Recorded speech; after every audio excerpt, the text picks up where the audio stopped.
आनंद शर्मा हमारे साथ एसपी गंगानगर के जुड़ चुके हैं। सर बहुत बहुत स्वागत है। जरा बताइए कि पूछताछ किस दिशा में चल रही है, जो पाकिस्तान के साथ कनेक्शन इसका दिख रहा है और ये कहा जा रहा है कि ये आया था यहाँ पर नुपुर के कत्ल के लिए। क्या ऐसी जानकारी भी पूछताछ में हासिल हुई? जी नमस्कार। इसने जो है पूछताछ में जो रिजवान अशरफ है, जिसको 16 और 17 की मध्य रात्रि बॉर्डर के पास फेंस के पास पकड़ा गया था, उसके खिलाफ foreigners act, passport act, arms act में मुकदमा दर्ज हुआ। उसने पूछताछ में ये बताया है कि वो पाकिस्तान का जो जिला है मंडी बहादुद्दीन, उसका एक तहसील है कुठियाल शेखा, वहां का रहने वाला है। इसकी उम्र 24 वर्ष है। इसके पिता का नाम मोहम्मद अशरफ है। ये जो है बिजली का काम करता है अपने गांव में और 8वीं कक्षा तक पढ़ा हुआ है।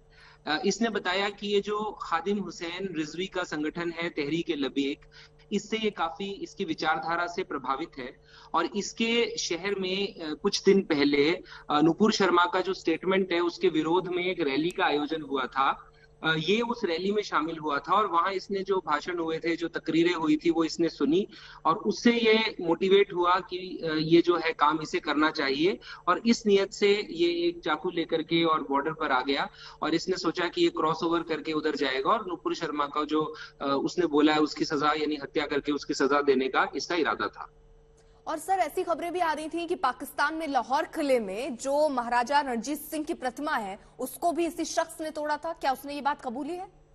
जी, इसने पूछताछ में बताया कि अगस्त 2020-21 में ये वहां घुसा और लाहौर के फोर्ट में जो महारानी रंजीत सिंह की महारानी का एक महल है उसके सामने उनकी एक प्रतिमा थी, उसको इसने तोड़ दिया। तो वहां पे जो गार्ड्स थे उन्होंने इसको अरेस्ट किया, पुलिस को सौंपा, इस पे एफआईआर दर्ज हुई, अरेस्ट हुआ और अभी ये उस केस में बाहर बेल पर आया हुआ था। सर कोई और जानकारी कि ये अकेला ही था? कैसे इसने बॉर्डर क्रॉस किया? क्या जानकारी मिल पा रही है? इसके और साथी क्या हो सकते हैं, जो हो सकता है कहीं छुपे हों? क्या ऐसी बात भी उसने कबूली? अकेले था या और भी लोग थे? नहीं, ये अकेला ही था। इसके किसी और साथी का बॉर्डर के उस पार या इस पार अभी होने की कोई पुष्टि नहीं हुई है। दूसरा, ये बॉर्डर क्रॉस नहीं कर पाया था, ये फेंस के उस तरफ ही था जब बीएसएफ ने इसे देखा, चैलेंज किया और इसे एप्रीहेंड किया। और अभी तक इसके कोई लोकल कनेक्शंस इंडिया में या कोई इसके पीछे वहां पर कोई इसको मोटिवेट कर रहा हो ऐसा नहीं लगता। ये कोई बहुत ज्यादा प्रिपेयर्ड नहीं था, सिर्फ एक चाकू के अलावा इसके पास कुछ और नहीं था, ज्यादा इसके पास करेंसी भी नहीं थी। ये बस एक रिलीजियसली बहुत ज्यादा मोटिवेटेड है, सेल्फ मोटिवेटेड है ऐसा लग रहा है और जिस मकसद से, चूंकि इतना ये कट्टर है, ये इधर आने की बात बता रहा है। ठीक है, हमारे साथ हमारे सहयोगी शरद कुमार भी जुड़ चुके हैं। शरद भी सवाल रखना चाहते हैं। शरद सर देखिए, सवाल उठता है कि अगर उसके पास टेलीफोन नहीं है, मोबाइल नहीं है, करेंसी नहीं है, तो फिर वो कैसे जाना चाह रहा था? और जिस तरह का ये बॉर्डर है अर्पिता, मैं एसपी साहब से पूछना चाहूंगा, जिस तरह का बॉर्डर है लगातार जो मादक पदार्थ आते रहते हैं और इस तरफ लोग रिसीव करते रहते हैं, तो निश्चित रूप से जब मोबाइल नहीं है, करेंसी नहीं है, तो ऐसे कैसे आया? क्या इसी की जानकारी के लिए वो पूछताछ कर रहे हैं? कोई डाउट नहीं है कि हमारा फोकस अब इधर ही है कि क्या इधर कोई उसका सिंपेथाइजर है या कोई ऐसा व्यक्ति है जिससे वो टाई अप करके आया। परंतु ऐसी बात अभी तक नहीं आई है। ये बात सही है, वो मोबाइल फोन अपने साथ नहीं लेकर आया है और करेंसी जो छोटी मोटी पाकिस्तानी मुद्रा में ही थी इसके पास, इंडियन करेंसी नहीं थी। इसको ये भी आइडिया नहीं था कि ये किधर है, किस शहर में है और नुपुर शर्मा कहाँ रहती है, ये भी इसको नहीं पता। इसे जब पूछा कि आप वहां कैसे पहुंचोगे, तो ये कहता है कि अगर मेरी किस्मत में होगा और मेरे ये काम करना मेरे भाग्य में लिखा होगा तो मैं अपने आप वहां पर पहुंच जाऊंगा। और पर ये बात बिल्कुल ठीक है कि इसके जो लोकल कॉन्टैक्ट्स को लेकर ही सभी एजेंसीज अभी गहनता से इससे इंटरोगेट कर रही हैं। सर खबरें तो ऐसी भी आ रही हैं कि पूछताछ में वो पूरा सहयोग नहीं कर रहा है। सर दूसरा सवाल है कि तहरीक-ए-लब्बाक से इसका क्या रिश्ता है? वो कुरान पढ़ना शुरू कर देता है, कुरान की आयत पढ़ना शुरू कर देता है। शरद आप अपना सवाल भी ऐड कर दीजिए, फिर साथ में सर जवाब दे देंगे।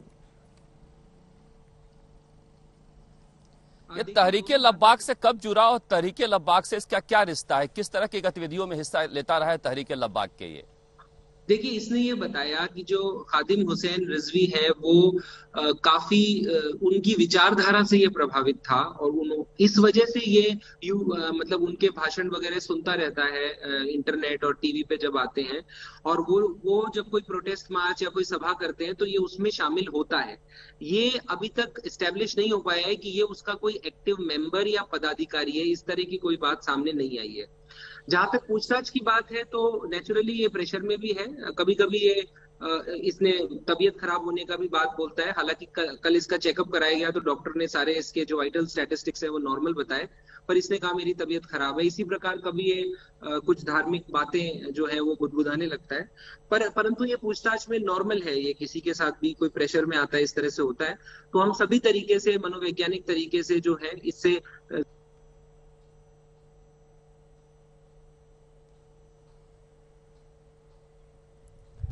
ठीक है सर, आप जरा रहिए साथ।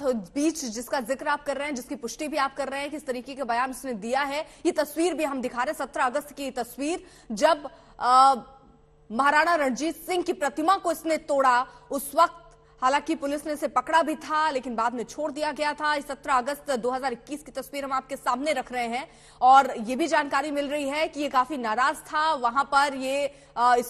इसने ये सोच के भारत ये आना चाह रहा था कि यहां आकर वो नुपुर शर्मा का कत्ल करेगा। ये सारी प्लानिंग उसने बनाई थी, लेकिन एक चाकू उसके पास था, ना उसके पास मोबाइल था, ना वो यहां आ पाया। जब वो घुसपैठ करने की कोशिश कर रहा था उसी वक्त उसे गिरफ्तार किया गया था। आनंद शर्मा जो कि एसपी है श्रीगंगानगर के, लगातार हमारे साथ मौजूद है। सर, जैसे कि हम तस्वीरें भी साथ ही साथ दिखा रहे हैं, आपने पुष्टि भी की कि इसने ये कबूला है कि इसने ही मूर्ति को तोड़ा।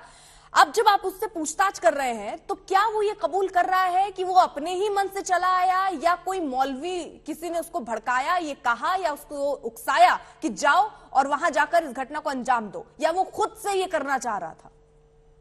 वो खुद से ये करना चाह रहा था। उसका ये कहना है कि जब उसने ये प्रोटेस्ट मार्च में भाग लिया और लोगों की बातें सुनी तो उसको ये लगा कि भाई यदि नुपुर शर्मा को वो अपने जो बात उसने की है उसकी सजा देगा तो उसको जो है बहुत ही अच्छा जन्नत मिलेगी, और इस तरह से जो लोगों ने कहा तो उसको सोचा कि ये अपॉर्चुनिटी उसको लेनी चाहिए और इस तरह से वो एक हीरो बन जाएगा। इस उससे मोटिवेट होकर के और वो ये इधर आया। मानसिक रूप से सर वो ठीक लग रहा है?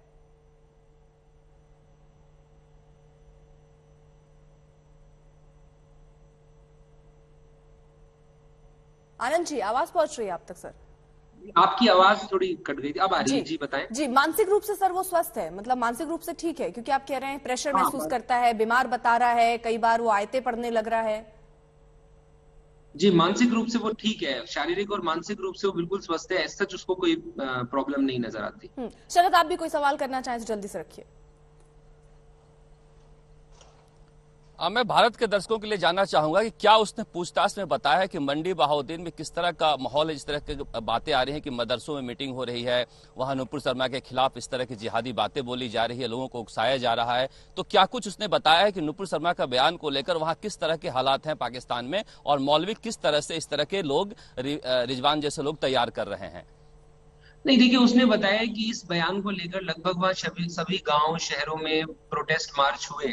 जब फ्राइडे की नमाज थी उसके बाद लगभग सभी तकरीरों में इस बयान को क्रिटिसाइज किया गया, और इस सबसे जो माहौल जो बना उससे वो जो न्यूज वगैरह में देख करके और सोशल मीडिया पे देख करके वो इस एक्ट को करने के लिए मोटिवेट हुआ। तो उसने ये प्लानिंग, सर आप ये कह रहे हैं, उसने अपने आप से ही बनाई और बिना किसी रणनीति के, एक चाकू लेकर, कुछ पैसे लेकर वो यहां घुसपैठ करने की कोशिश कर रहा था, जिसको घुसपैठ करने से पहले ही पकड़ लिया गया? सर जी बिल्कुल, और आप ये भी कह रहे हैं कि वो अकेला ही शख्स था, यानी उसके आगे पीछे और कोई नहीं था, लेकिन आप इस पर तफ्तीश जरूर कर रहे हैं कि यहाँ क्या उसको कोई मदद मिलने वाली थी क्या? जी जी बिल्कुल, श्योरली इसी बात पर इन्वेस्टिगेशन किया जा रहा है। सर, कोई जानकारी मिल पाई हो कहाँ ये जाना चाह रहा था? अगर ये घुसपैठ कर लेता तो ये जाता कहाँ, किसके पास जाता? कोई जानकारी मिल पाई क्या? नहीं, इस तरह की अभी कोई जानकारी नहीं मिल पाई कि ये किसके पास जाता। ये तो बोलता कि मैं बस वहां पहुंच जाता, नुपुर शर्मा के पास अपने आप पहुंच जाता, किस्मत मुझे ले जाती, इस तरह की बात बोलता है। शरद, आपके कोई सवाल? नहीं, हम ये जानना चाह रहे हैं कि जब इसने रणजीत सिंह की प्रतिमा तोड़ी थी तो उस वक्त क्यों तोड़ी थी? क्या उस वक्त भी तहरीके लब्बाक ने इसे कहा था और तहरीके लब्बाक के कहने पर इसको वहां पर छुड़ाया गया था, जमानत मिली थी? नहीं, इसने ये जैसा ये कहता है कि इसने एक तकरीर सुनी जिसमें ये बताया गया कि महाराजा रणजीत सिंह ने कैसे उस जमाने में मुगलों और उनके अच्छे रिलेशन नहीं थे, तो इसको लगा कि जब ये हमारे से अच्छे रिलेशन नहीं थे तो इनकी मूर्ति क्यों हमारे देश में रहे, और इस तरह की सोच रख के इसने ऐसा किया। इसको उस समय भी जो रूटीन में इसकी फैमिली ने ही जमानत कराई थी, ऐसा नहीं था कि कोई संगठन की तरफ से इसकी जमानत हुई हो। काफी दिन ये जेल में भी रहा था। इस तरह की बात सामने आई है। सर, परिवार के बारे में वो क्या बताता है? कितने लोग हैं और क्या उनके परिवार के लोग उसको इस तरीके से, चाहे मूर्ति तोड़ना हो या वो जब भारत आ रहा था, आने की कोशिश कर रहा था, तो रोकने की कोशिश नहीं की क्या? नहीं नहीं, उसका ये कहना है उसकी फैमिली को ये पता ही नहीं है कि वो यहाँ इंडिया आने का इस तरह का कोई प्लान कर रहा है। उसके पिता की एक बिजली की रिपेयर की दुकान है जिसपे वो भी काम करता है। उसने बताया उसके दो भाई हैं जो नॉर्मल काम करते हैं, एक भाई कुछ दिन दुबई भी रह करके आया, और अदरवाइज वो एक normal lower middle class family है। और उसका ये कहना है कि मेरे परिवार को मेरी गतिविधियों के बारे में या मेरे आइडियोलॉजी के बारे में कोई आइडिया नहीं है। ठीक है, बहुत बहुत शुक्रिया सर आपका हमारे साथ जुड़ने के लिए।